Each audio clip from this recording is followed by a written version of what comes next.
मेरी जान, आज का टॉपिक जेन जी के बारे में है।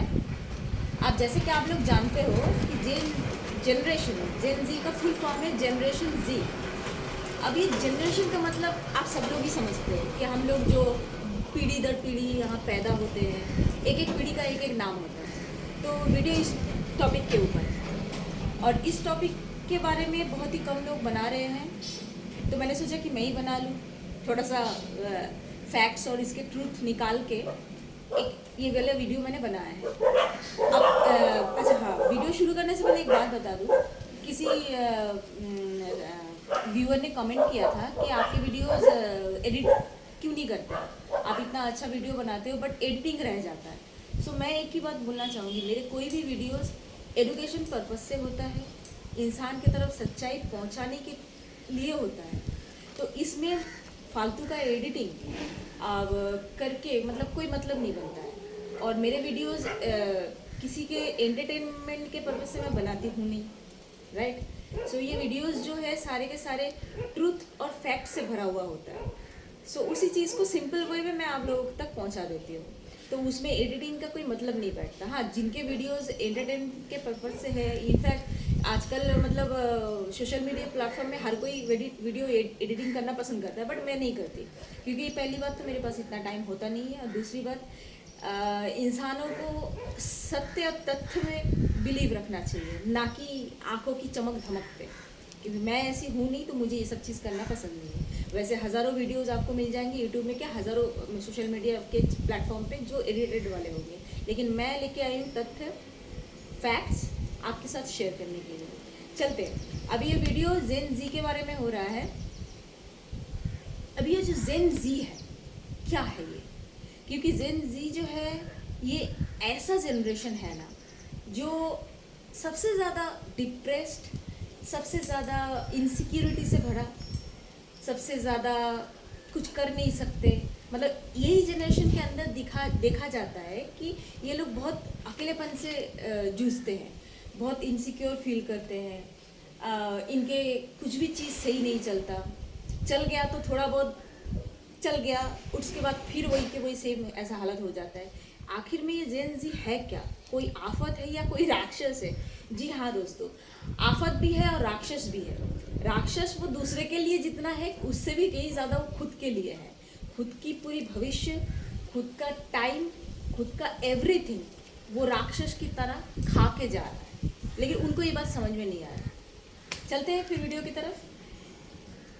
आज से पिछले 120 सालों में कुल मिला के कुछ 7 जनरेशन रेज हुआ है।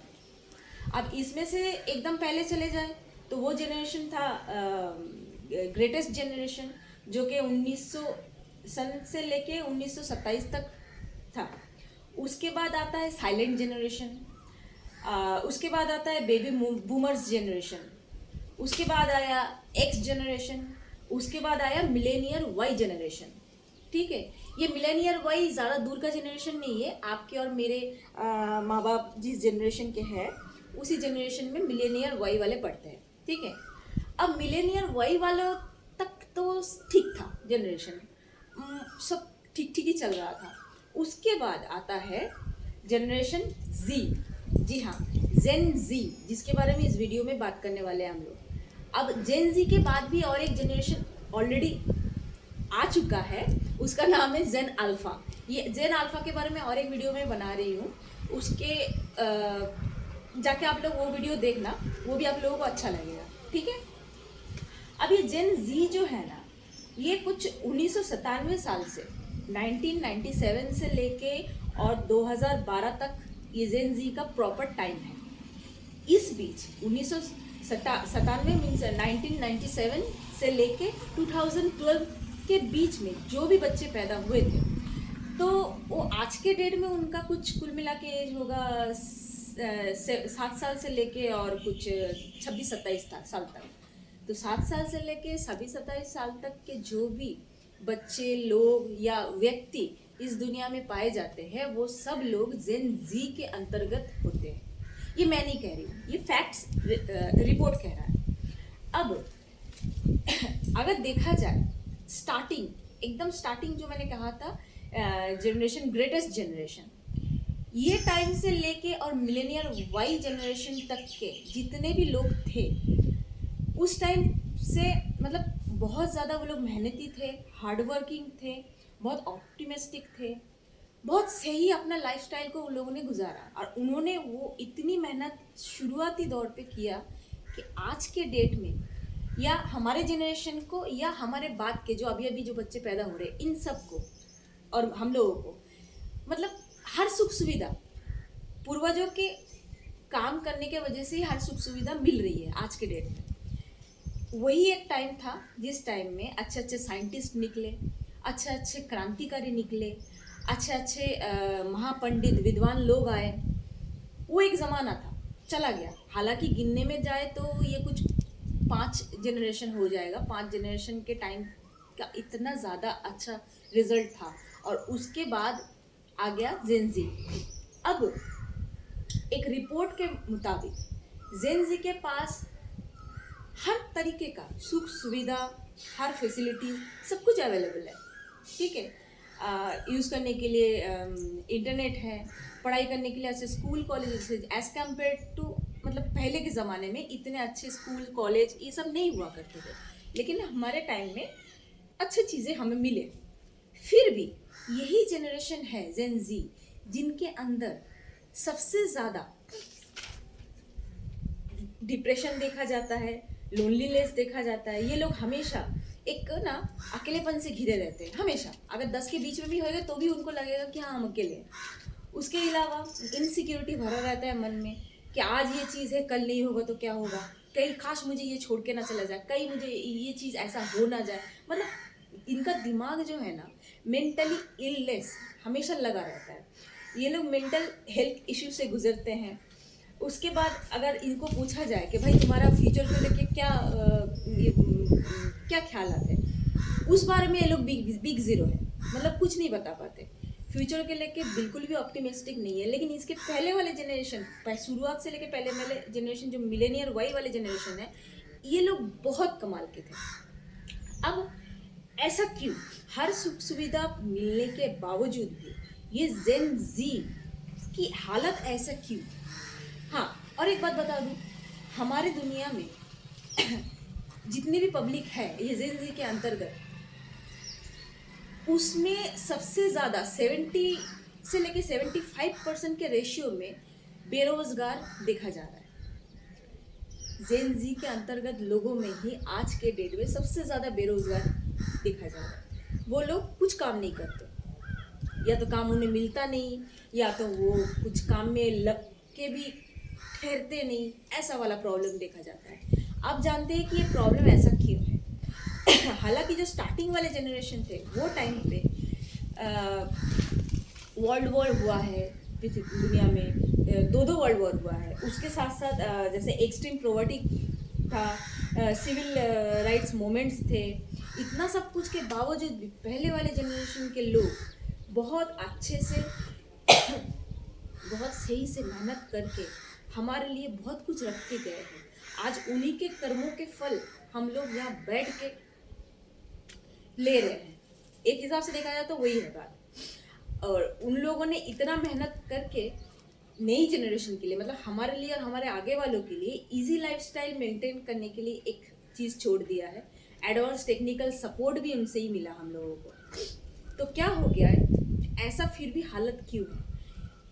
ये बात मैं डिस्कस करने से पहले एक बात और बता देती हूँ। हमारे वर्ल्ड में इंटरनेट, मतलब इंटरनेट का यूज़, इंटरनेट का आविष्कार 2000 साल से हुआ है, ठीक है। अब सन 2000 साल से इंटरनेट यूजर्स थे कुछ 350 मिलियन के करीब। उसके बाद आज के डेट में कुछ 3.95 बिलियन के हिसाब से हो गया है। ऐसा क्यों? हालांकि इतने लोग इंटरनेट आज के डेट में, बच्चे के जेब में मोबाइल रहता है, वो लोग दिन भर मोबाइल लेके यूज़ करते हैं। इतना इंटरनेट से हम लोग क्या क्या नहीं कर सकते।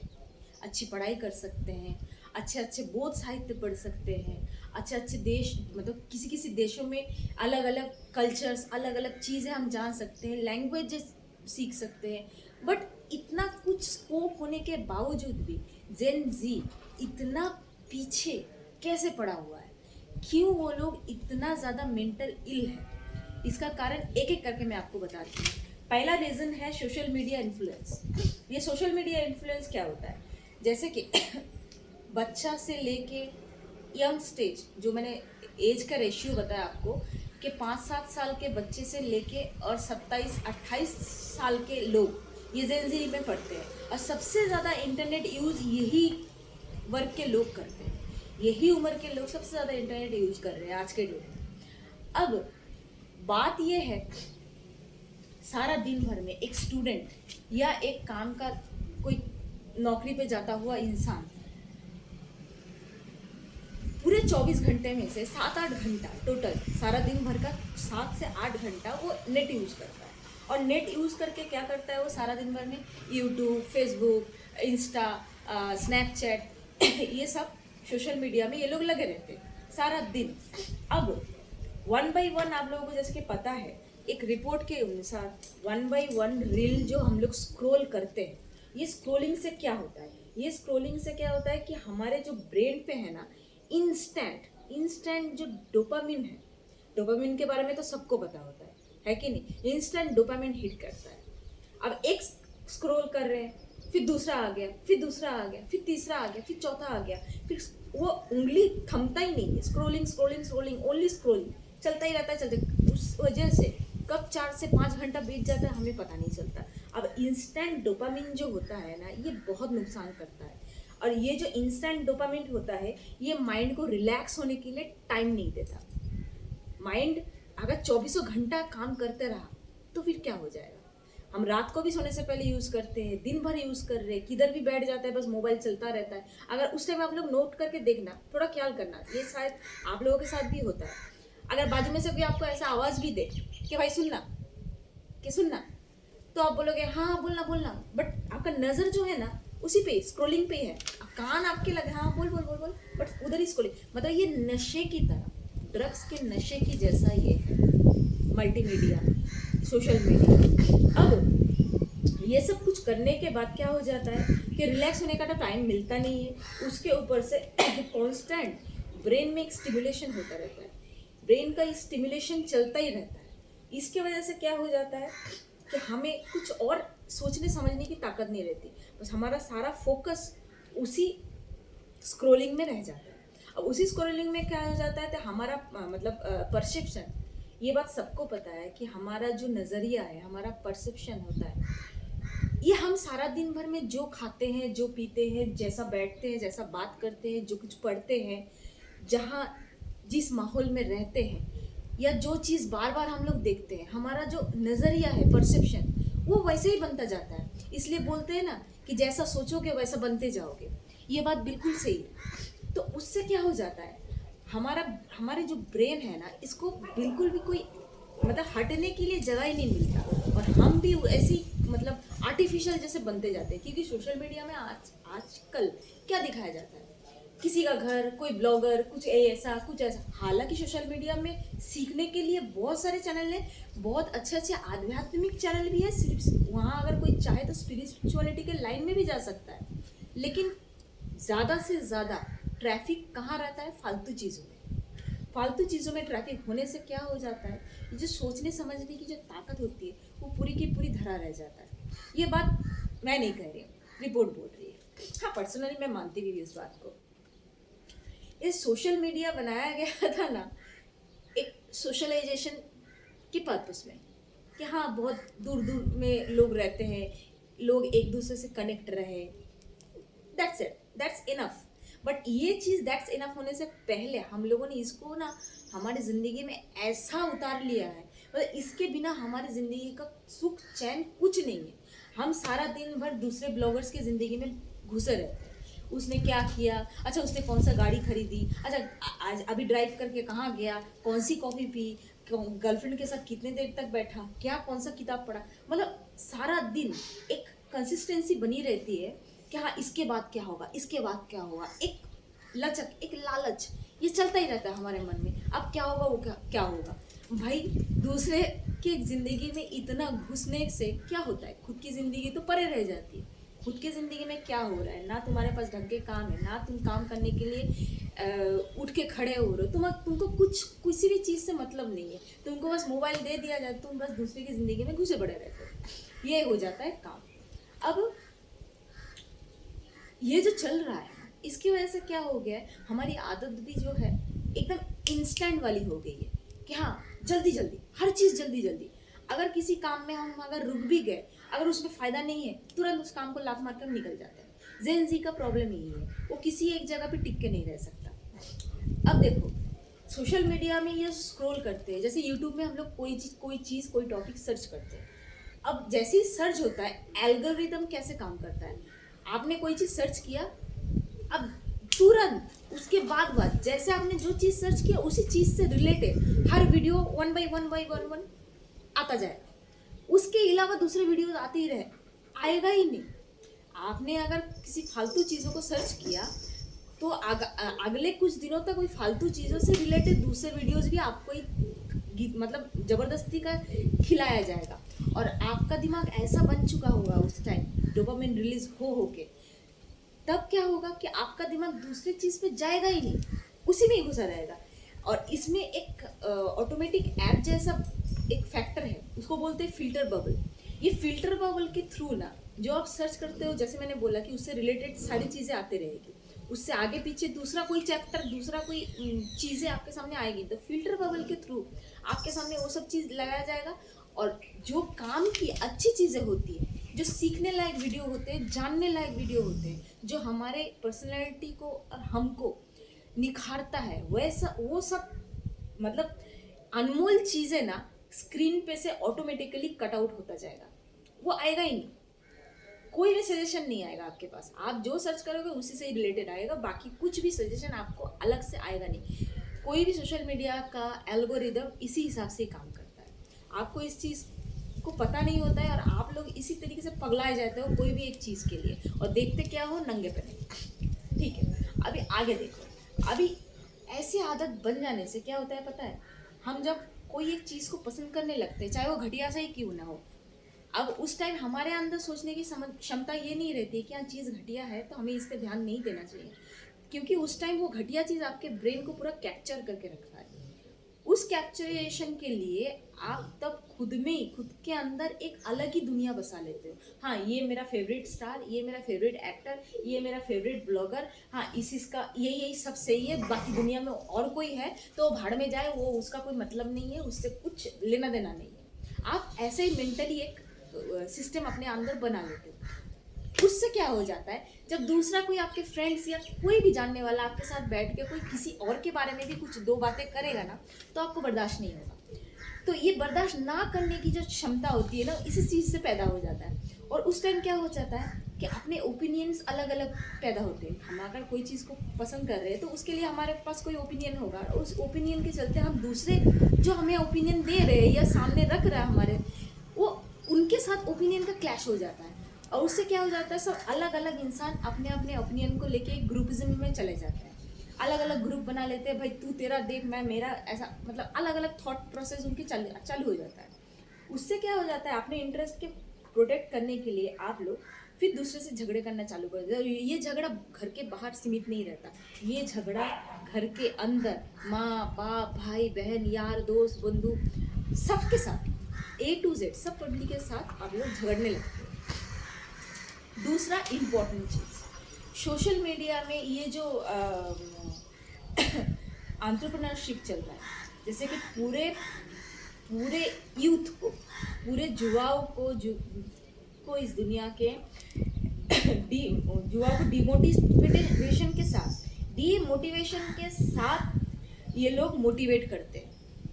मतलब एक हिसाब से आपको मोटिवेट कर रहे हैं, लेकिन डीमोटिवेशन के साथ जो चीज़ आपको समझ में नहीं आ रही, ये लोग ज़्यादा से ज़्यादा क्या बोलते हैं कि स्टे पॉजिटिव, कंसिस्टेंसी मेन होनी चाहिए, थिंक बिग, मैनिफेस्ट करते रहो, don't hard work, only learn skills, easy money great money, job is slavery. ये सब चीज़ें ये लोग स्लोगन की तरह बोलते रहते हैं, और हमारे माइंड में ये सब बैठ जाता है।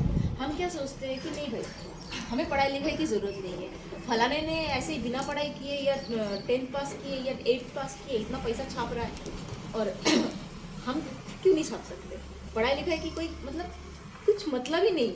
जब और सही बात है, बाजू में बैठ के अगर कोई इस तरीके से आपको लुभाएगा तो आप क्या करोगे? आप भी इसी रास्ते में चलने को सोचोगे ही ना। तो इसके चलते क्या हो रहा है, पढ़ाई लिखाई में बिल्कुल भी कोई ध्यान नहीं दे रहा है।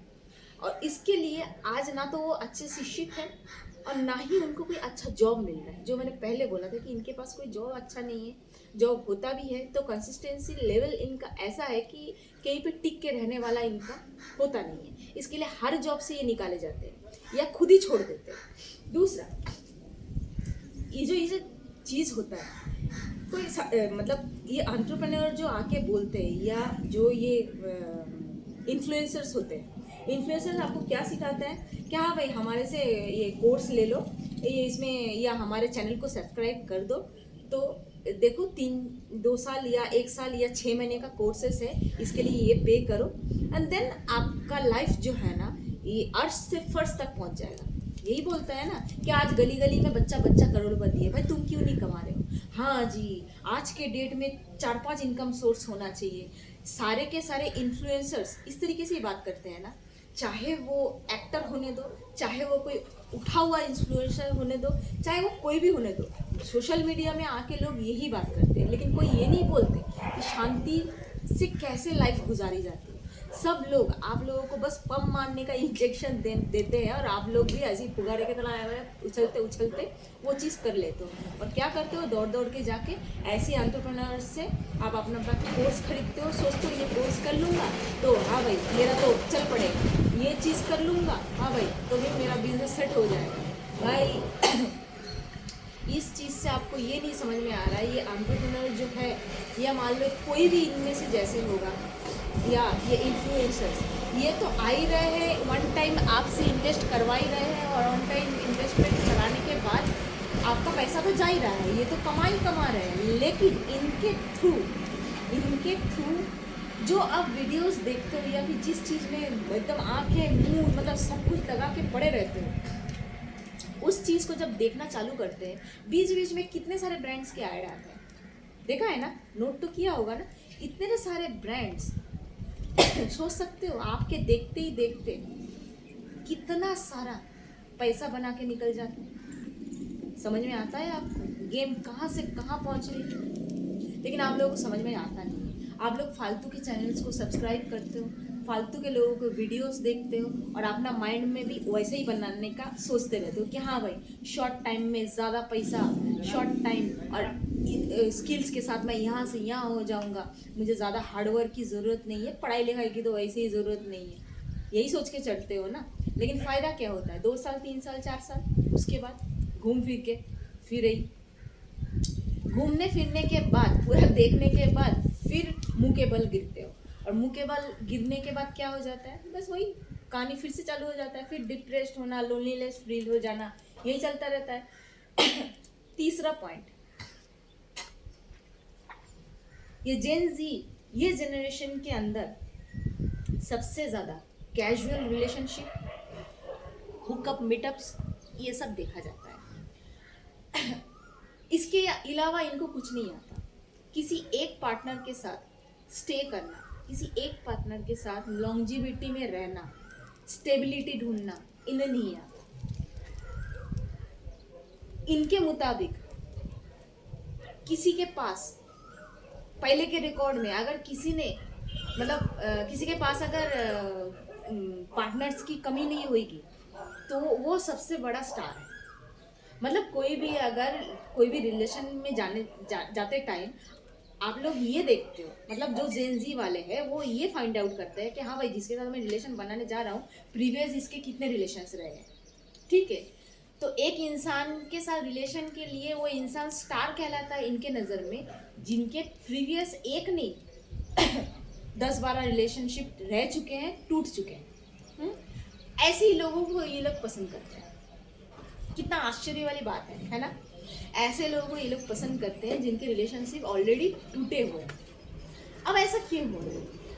सबसे ज़्यादा जेन जी के अंदर पाया जाता है टॉक्सिसिटी। इनके पार्टनर भी टॉक्सिसिटी से भरे होते हैं, जेन जी खुद भी टॉक्सिसिटी से भरे होते हैं। टॉक्सिसिटी के अलावा इनके पास शांति सुकून नहीं, ऑलवेज टॉक्सिक रिलेशन में ये लोग खुद को बांधते हैं और दूसरे को भी अपने साथ बांध के उसको भी टॉक्सिसिटी प्रोवाइड करते हैं।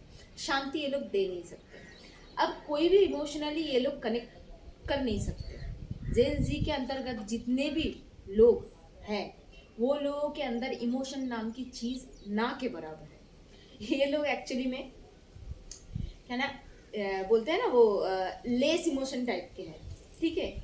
इनके रिश्ते कभी कामयाब होते नहीं। इसके बाद अगर देखा जाए कि ये लोग पार्टनर अगर मिल भी जाता है, और वैसे भी आजकल तो इतने सारे डेटिंग एप्स बना दिया गया है, ये भी जेनजी वालों को या इस दुनिया के पब्लिक को बिजी रखने के लिए इस टाइप से एप्स को मार्केट में लॉन्च किया गया है। टिंडर, बहुत सारे क्या बोलते हैं उसको, ऐसे ऐप्स हैं जहाँ से आपको इजी मनी के थ्रू लड़का मिल जाएगा, लड़की मिल जाएगी।